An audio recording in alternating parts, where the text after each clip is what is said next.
ಒಂದು ದಟ್ಟವಾದ ಕಾಡಿನಲ್ಲಿ ಒಂದು ದೊಡ್ಡ ಮರದ ಮೇಲೆ ಒಂದು ಕಾಗೆ ಗೂಡು ಕಟ್ಟಿ ಸಂತೋಷದಿಂದ ವಾಸಿಸುತ್ತಿತ್ತು. ಆ ಕಾಗೆಗೆ ಒಂದೆರಡು ಮೊಟ್ಟೆಗಳಿದ್ದವು. ಆ ಮರದ ಕೆಳಗೆ ಒಂದು ಪೊಟರೆ ಇತ್ತು. ಆ ಪೊಟರೆಯಲ್ಲಿ ಒಂದು ಕೆಟ್ಟ ಹಾವು ವಾಸವಾಗಿತ್ತು. ಕಾಗೆ ಯಾವಾಗಲೂ ಆಹಾರ ಹುಡುಕಲು ಹೊರಗೆ ಹೋದಾಗ ಆ ಹಾವು ಗೂಡಿನ ಹತ್ತಿರ ಬಂದು ಮೊಟ್ಟೆಗಳನ್ನು ನುಂಗಿಬಿಡುತ್ತಿತ್ತು. ಕಾಗೆ ಹಿಂತಿರುಗಿದಾಗ ಮೊಟ್ಟೆಗಳು ಇಲ್ಲದಿರುವುದನ್ನು ನೋಡಿ ತುಂಬಾ ದುಃಖಿತವಾಯಿತು. ಅಯ್ಯೋ, ನನ್ನ ಮೊಟ್ಟೆಗಳು ಎಲ್ಲಿ ಹೋದವು? ಪ್ರತಿ ಬಾರಿಯೂ ಹೀಗಾಗುತ್ತಿದೆಯಲ್ಲ ಎಂದು ಅಳುತ್ತಿತ್ತು. ಇದು ಹಲವು ಬಾರಿ ನಡೆಯಿತು ಮತ್ತು ಕಾಗೆ ಹಾವಿನಿಂದ ತನ್ನ ಮೊಟ್ಟೆಗಳನ್ನು ಉಳಿಸಲು ಒಂದು ಉಪಾಯ ಮಾಡಿತು. ಒಂದು ದಿನ ಕಾಗೆ ಹಾರಾಡುತ್ತಾ ಹೋದಾಗ ಹತ್ತಿರದ ಕೆರೆಯಲ್ಲಿ ಒಬ್ಬ ರಾಜಕುಮಾರಿ ಸ್ನಾನ ಮಾಡುತ್ತಿದ್ದಳು.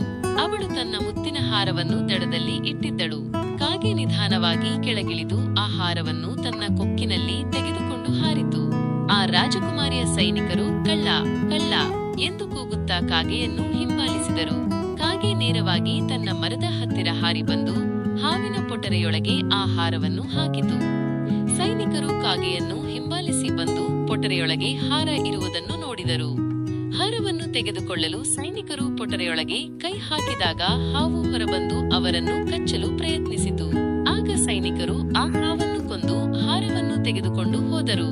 ಹೀಗೆ ಬುದ್ಧಿವಂತ ಕಾಗೆ ತನ್ನ ಚಾಣಾಕ್ಷತೆಯಿಂದ ಹಾವಿನ ಕಾಟದಿಂದ ಮುಕ್ತಿ ಪಡೆಯಿತು ಮತ್ತು ಸಂತೋಷದಿಂದ ವಾಸಿಸಿತು.